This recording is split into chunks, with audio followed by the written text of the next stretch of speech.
Hey guys, number one Marmaduke fan here. We are looking at book one of Floyd Gottfredson's Mickey Mouse newspaper comic strip. I got this when Steamboat Willie entered the public domain and everybody started talking about Mickey. And one of the hot takes was Mickey has always sucked. Why does anybody like this character? So if that's what you think, get Floyd Gottfredson's Mickey Mouse. And I think you're going to be really struck by the personality of Mickey. I think this comic is basically why Mickey became an iconic character, maybe even more than the shorts. The shorts are obviously, like a big part of animation history, but his personality is different. In the animated shorts, Mickey is sort of almost like a silent movie actor, lots of, animation specific visual gags, especially in Ub Iwerk's era. Ub Iwerk was a bit more of an abstract thinker, but the newspaper Mickey talks more and he thinks more, and he's put into adventurous situations, including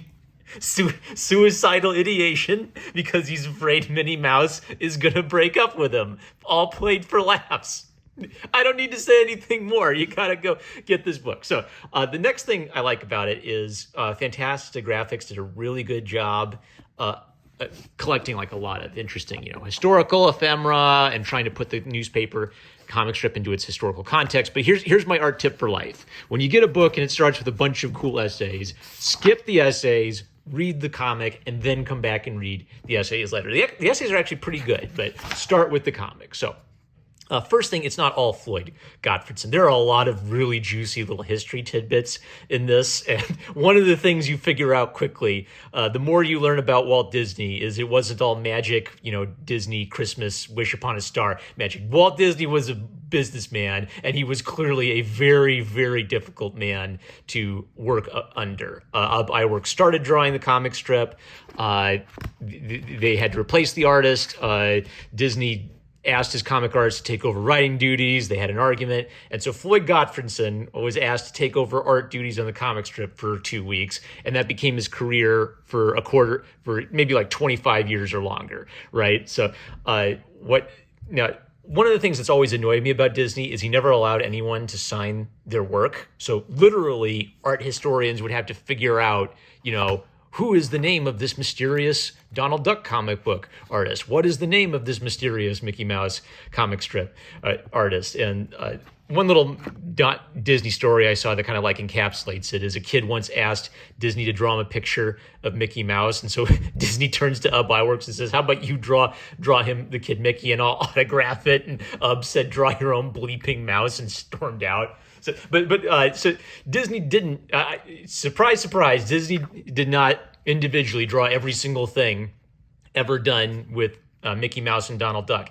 in it, but he was a competent businessman, and that really comes out if you read the essays and read about some of the other materials he was doing. As a businessman, Disney was a genius, and it was all about promoting his name as his brand and having every single product feed into every other product in the Disney world. And the fun thing about the newspaper strip is they saw it as an advertisement for the character in the film, and then they would use the film and newspaper articles and fake interviews with Mickey Mouse to promote the comic strip. Everything was interconnected. So Floyd Gottfredson's contribution is Mickey starts to become a hero with a multi-layered personality. Walt Disney gives Mickey Mouse kind of the aw shucks, homeboy, farm boy mentality. Ub Iwerk gives Mickey sort of that silent movie star, comedic energy.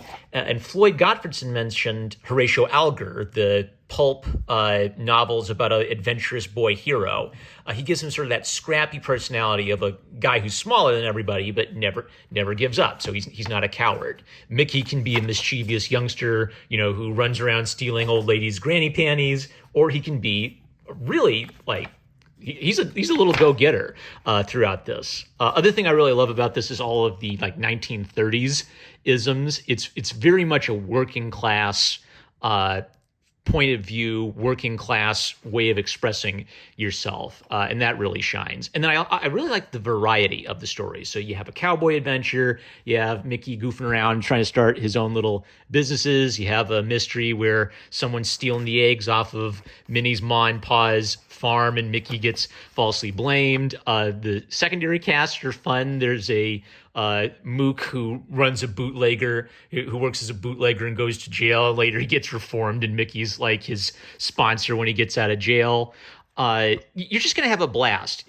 Mickey as a boxing coach. So the point is, it's Mickey in a wide variety of interesting scenarios that they could never do in an animated short. You can have a more complex, ongoing story. And I think that Gottfredson really mastered the art of, when you think about it, every single strip has to be able to be read by itself. If this is your first time reading the strip, it has to catch you up and get you into the situation, and it has to move the story forward. So it's a very quick moving, very abbreviated medium. It's sort of like you're getting multiple seasons of a show in a very tight package.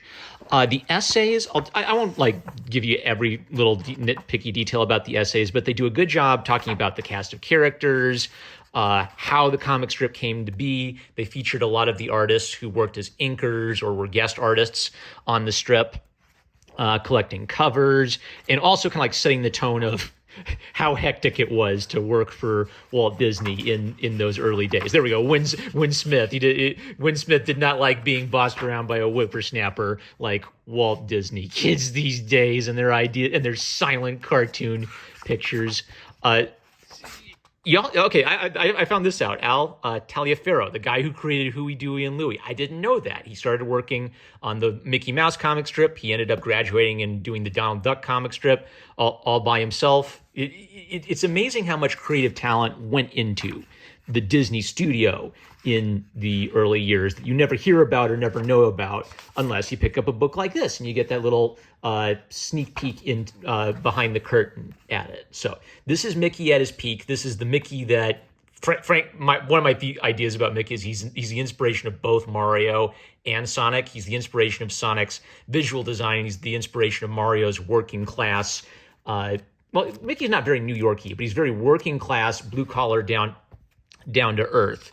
And he's a scrappy go-getter. So great fun stuff. This is I'm going to actually flip to the front because one of the essays I thought had a very nice thought. So let me get to it.